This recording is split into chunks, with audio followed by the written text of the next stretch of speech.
de esclarecer que essa audiência pública é um ato conjunto do Ministério Público Federal, Defensoria Pública do Estado do Pará, Defensoria Pública da União e Ministério Público do Estado do Pará.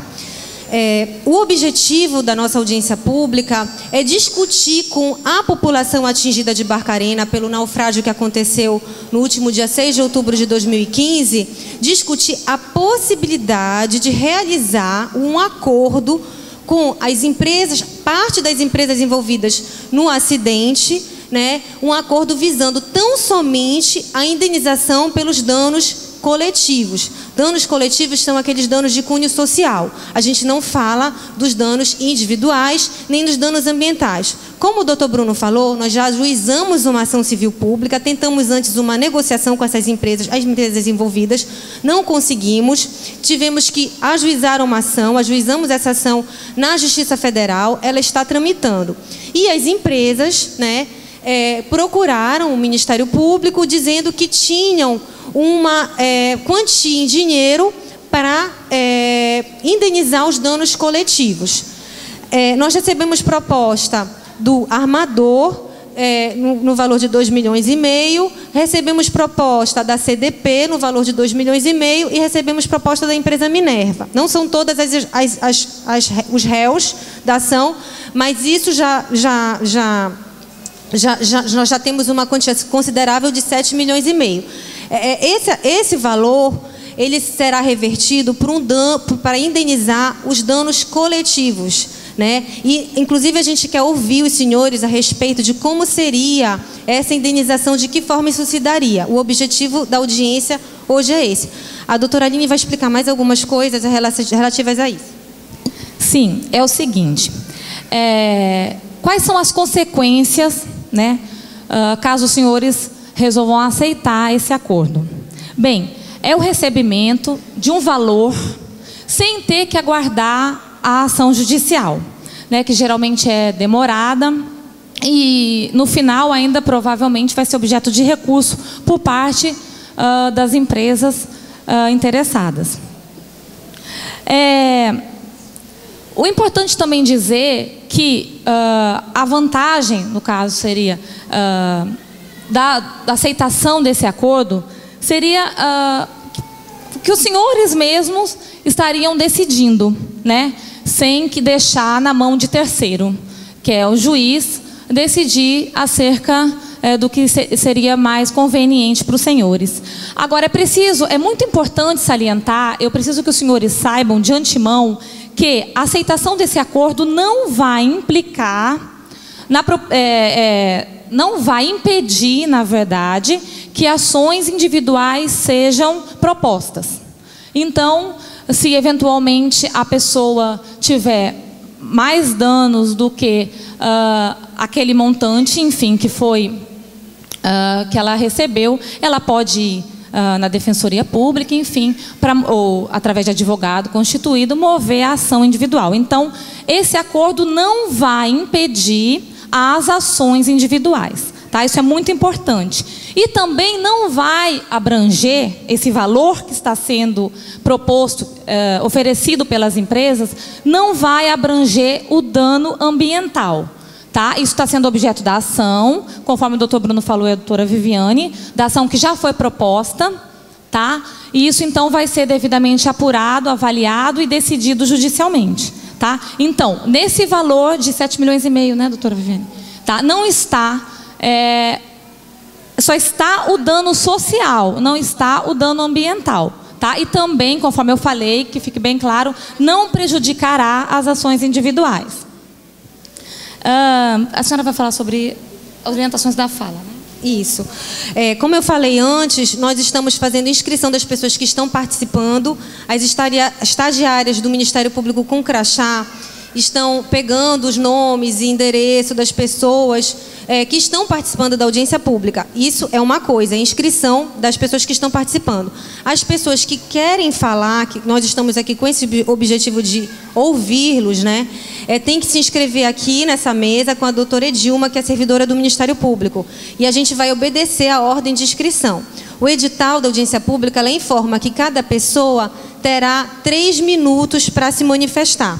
E qual é o objetivo da gente? É dizer para vocês, nós temos esse valor e queremos ouvir das pessoas atingidas, né, que sofreram algum tipo de impacto pelos danos ambientais, enfim, por todos os danos que o naufrágio ocasionou, né? Nós queremos ouvir se vocês concordam com o acordo, porque nós podemos continuar deixando ao juízo do juiz que está julgando o processo.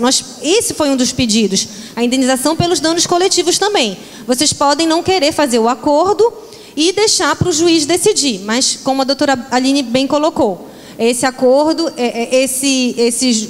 o processo judicial, ele está sujeito a recurso, enfim, o tempo, né, porque é uma ação judicial que corre na Justiça Federal. Então, um acordo possível traria uma resolução mais imediata, né? Não dependeria da justiça, né? Então, esse seria um dos aspectos. Os senhores têm que se manifestar se concordam. O segundo passo, que seria interessante os senhores se manifestarem, é de que forma os senhores querem ser beneficiados. Porque como é um dano coletivo, ele vai ser revertido de forma coletiva, para a comunidade atingida. Pode ser uma praça, pode ser um hospital, pode ser uma escola, ou então pode também vir a ser um dinheiro que pode vir a ser rateado entre as pessoas atingidas. E também isso já levaria a uma outra situação, de que maneira seria feito esse rateio, né? Que critérios nós utilizaríamos para verificar quais as pessoas que realmente foram atingidas? Porque é um dinheiro que é uma quantia certa, que é finito. Quanto mais gente se disser que foi atingida, menor vai ser o valor para aquelas pessoas que vão receber. Então, a gente tem que ter um critério mínimo de localização, de residência, ou de atividade econômica. Enfim, esse também é um outro critério. Então, eu gostaria de que nas falas as pessoas dissessem se concordam ou não, de que maneira foram atingidas pelo acidente ambiental que aconteceu, e explicar também a situação individual, né? Enfim, onde moram. Isso que nós gostaríamos que os senhores falassem nesses 3 minutos. Então, conforme a doutora Viviane falou, sobre a questão das falas, é muito importante, obviamente, ouvir os senhores, porque nós convocamos essa audiência justamente porque são os senhores que vão decidir. Não sou eu, não é a Defensoria, não é o Ministério Público Federal, não é o Ministério Público Estadual. São os senhores. Os senhores foram convocados aqui para decidir se os senhores têm interesse ou não nesse valor, nessa proposta, tá? Então, os senhores vão ser ouvidos. Lembrando, conforme a doutora falou, o tempo máximo para cada pessoa que se inscreveu e for falar é de 3 minutos. Por quê? Senão a gente vai delongar muito aqui e a gente não vai conseguir concluir a audiência com sucesso. E também peço aos senhores, pedimos nós aos senhores, que façam uma abordagem rápida, por favor, o mais objetivo sucinto, para que a gente possa realmente otimizar esse momento. Falando, mais importante, sobre a situação individual dos senhores, né, do caso, e falando sobre os 3 aspectos da consulta, que é o que eu vou explicar agora. Quais são os 3 aspectos da consulta que nós vamos questioná-los, para saber se realmente os senhores querem ou não querem a proposta, vão aceitar a proposta. Então, o primeiro aspecto que é a primeira pergunta: o acordo deve ser realizado? Essa é a pergunta que nós faremos aos senhores, tá? E aí, após, obviamente, as falas e tudo mais, esse será o primeiro questionamento.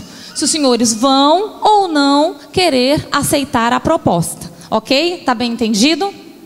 Essa é a primeira pergunta, tá? Ou, se não aceitarem, né, se é o caso de realmente continuar brigando judicialmente pela questão do dano social, tá? Lembrando que é o dano social, coletivo, porque o dano ambiental não está sendo objeto de discussão agora, tampouco as possíveis ações individuais que os senhores têm direito e queiram promover, tá bom?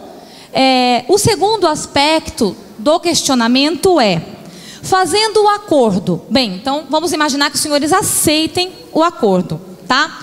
A pergunta esse acordo deve consistir em quê?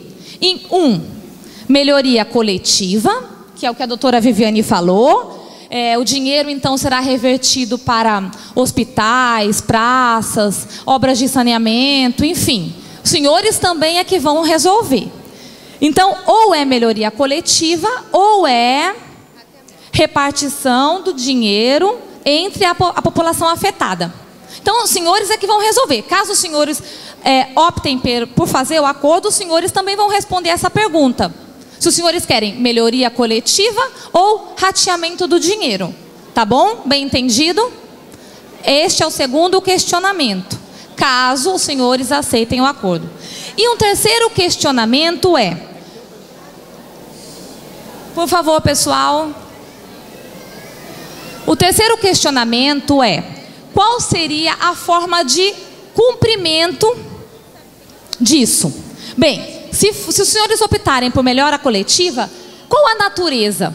Como eu dei uns exemplos, né? Seria hospital, seria creche, seria praça, seria o quê? Obras, enfim. O que é que os senhores gostariam que fosse feito com esse dinheiro? Os senhores é que vão resolver. Se não, se os senhores optarem pela repartição do dinheiro para as comunidades afetadas, aí seria: qual o critério para a identificação das pessoas afetadas, das pessoas atingidas? Porque, obviamente, quanto mais pessoas, o montante, o valor vai ser rateado entre elas. Então, os senhores precisam definir, nós precisamos definir aqui quais os critérios para essa aferição, tá? Então, são essas 3 perguntas básicas que serão feitas aos senhores no final, tá? Os senhores entenderam bem? Então, basicamente é isso. Alguma complementação, doutora? Algum colega quer fazer alguma complementação? Só lembrando que, conforme já foi dito e redito, nós estamos aqui para ouvir os senhores. E são os senhores, ninguém melhor do que os senhores, para dizer, né, o que é que os senhores, se os senhores acham interessante ou não a proposta, e enfim, se acharem interessante, o que é que nós vamos fazer, né, depois disso, tá? Alguém gostaria de falar mais alguma coisa? Sim. Tá? Ninguém quer complementar? Tá, ok. Só lembrando, pessoal, então, com relação à fala, é muito importante que a gente respeite, tá? O espaço do outro. Muita gente quer falar, claro, todo mundo tem direito de se manifestar, então eu peço que os senhores respeitem o tempo de 3 minutos, por favor, sejam objetivos, tá? E abordem esses 2 aspectos que eu falei: a situação individual, né, de cada um, e fale sobre os aspectos que eu abordei, que são as 3 perguntas, tá? Que os senhores falem sobre isso.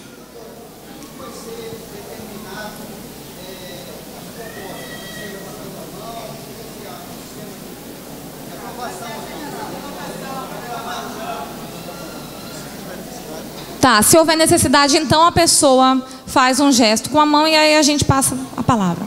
Tudo bem? É isso.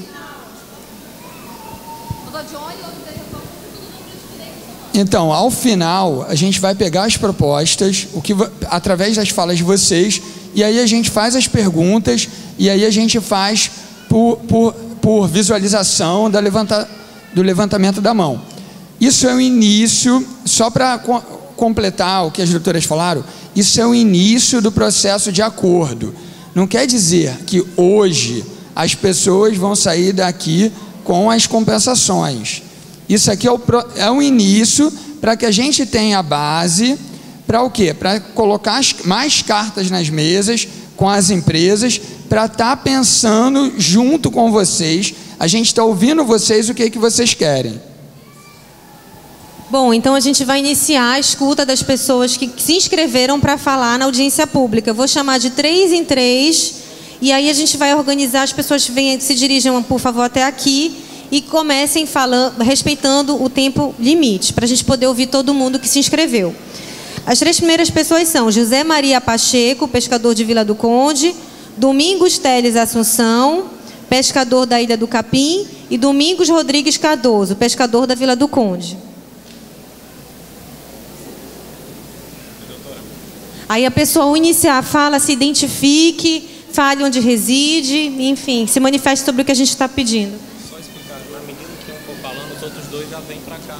Eu chamei as outras duas pessoas, assim, podem se dirigir, porque a gente, para agilizar, né? Porque às vezes, como é muito grande, para a gente não ficar esperando as pessoas se deslocarem muito tempo. Esse microfone é o que está funcionando? Não? Então pronto, o senhor pode começar. Se identifique primeiro, diga onde o senhor mora. Bom, pessoal, bom dia a todos. Eu gostaria primeiramente de agradecer a mesa que está aqui composta com os nossos 3 poderes do nosso Estado, né, na pessoa do Ministério Público Federal, Estadual, Defensoria Pública da União, Estado. Então, para nós, essa audiência ela é muito importante hoje, porque nós já estamos 9 meses nessa questão aí, nessa luta, né, e até hoje nós não tivemos uma coisa concreta com relação a esse crime que aconteceu aqui na Vila do Conde. Eu sou pescador da Vila do Conde, meu nome é José Maria Pacheco, né? E durante 9 meses depois que afundou esse navio, nós estamos sofrendo uma consequência muito grande por este acidente. Dizer ao Ministério Público Estadual, Defensoria da União, não temos comida na mesa do pescador hoje, gente. E de acordo com esta situação que foi colocada aqui, que a doutora colocou, desses 3 acordos, a nossa posição dos pescadores da Vila do Conde seria uma segurança alimentar para nossas famílias. Nós não temos comida na nossa mesa. Acabou o peixe do rio da Vila do Conde.